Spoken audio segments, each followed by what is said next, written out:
Physical Chemistry, Chapter Chemical Kinetics. I am from MGV Arts, Commerce and Science College, Malegaon City.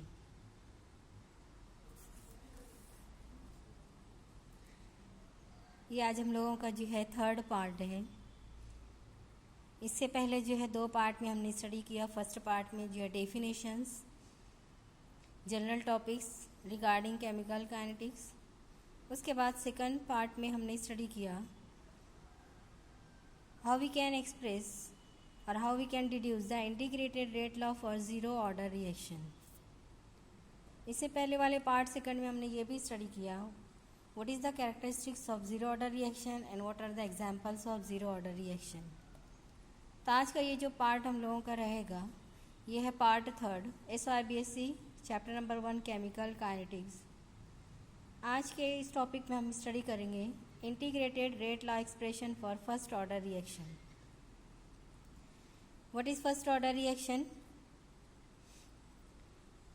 If the rate of reaction depends upon the concentration of reactant और the rate equation contains only one concentration term with exponent equal to 1. So that reaction is known as the first order reaction.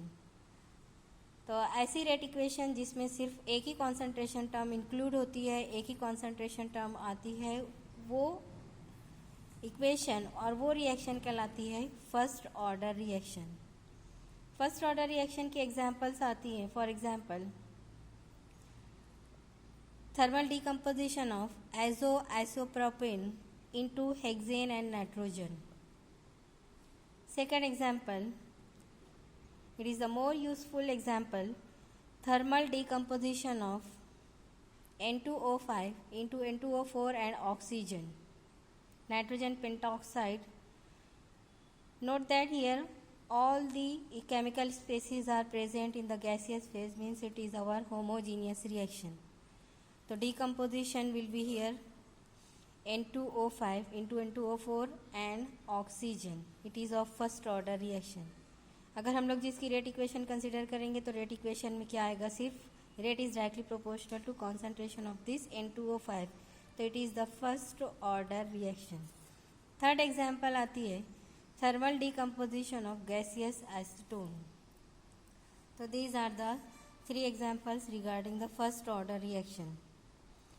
Now see the mathematical expression how we can derive the integrated rate equation for first order reaction. तो यहाँ से इसका mathematical part start होगा। Consider the general first order reaction. Suppose the reaction A gives the product. तो here only one reactant involved in the equation or in the reaction. तो on the basis of this reaction we can write the rate equation. Rate equation किस तरीके से लिखना है ये हम लोग जो है पहले पार्ट में बहुत अच्छी तरीके से देख चुके हैं। तो how we can write the rate equation of this reaction? Rate is equal to minus DCA by DT. This rate is directly proportional to concentration of reactant means A only. If we eliminate the proportionality constant तो the equation becomes minus DCA by DT. Instead of proportionality sign, we have the proportionality constant K1 into CA. Suppose it is our equation number 1. तो एक equation और एक reaction consider की जाएगी। A gives the product. इसकी जो है rate equation लिखी जाएगी। तो रेट इक्वेशन हम लोगों की आएगी यहाँ पर equation number 1. In equation 1, what is K1? K1 it is the rate constant of first order reaction. Now separating the variables and integrating between the limits. Time के लिए लिमिट रहेगी t is equal to 0 to t. Concentration के लिए रहेगी limit CA is equal to C0 to CA equal to CA. Now between this limit value and after separating the variables the equation becomes. तो equation number 1 जो है हम लोगों की minus DCA by DT is equal to K1 into CA.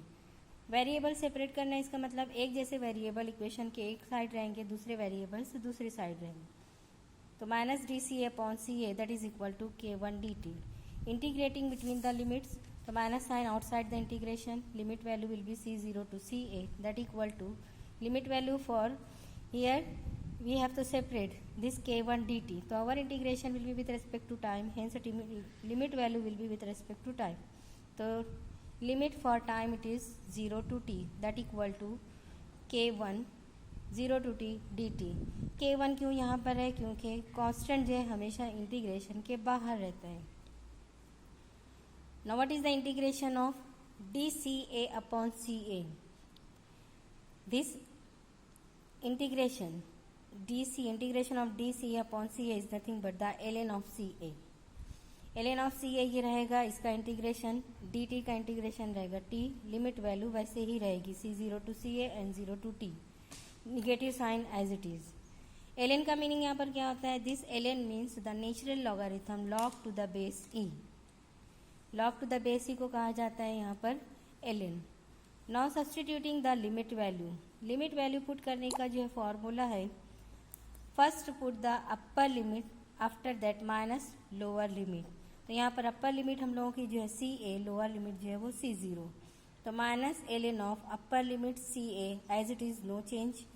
Then minus फॉर्मूले का minus है, minus of our minus ln of C A की जगह जो है लोअर लिमिट रहेगी c0. राइट साइड में रहेगा k1. Upper limit instead of t we have to put t, minus lower limit 0 है तो t minus 0. After solving this equation, minus ln of ca, this minus minus gets plus ln of c0 equal to k1t. Now take ln common. Logarithm के rule के हिसाब से जो है, जो negative term जो होती है वो डिनोमिनेटर में जाती है, जो पॉजिटिव टर्म होती है वो न्यूमरेटर में रहती है. तो ln कॉमन लेंगे तो पॉजिटिव जो है न्यूमरेटर में रहेगा, जो निगेटिव है वो डिनोमिनेटर में जाएगा. तो ln of c0 upon ca that equal to k1t. Suppose it is our equation number 2. Now we want to eliminate this natural log and we have to convert this natural log into the common logarithm. So what is the rule? The natural logarithm, it is converted into the common logarithm by using the formula. Instead of ln, we have to write 2.303 log to the base 10. ln means log to the base e. Log to the base E को log to the base 10 में convert करते हैं तो यहाँ पर multiplication factor रहता है 2.303. Remaining terms as it is c0 upon ca, right hand side में k1t. Now rearranging this equation and we want to only to get the value of rate constant for first order reaction. Hence k1 equal to 2.303, t जो है इस तरफ आएगा divided by t, log of c0 upon ca. It is our equation number 3.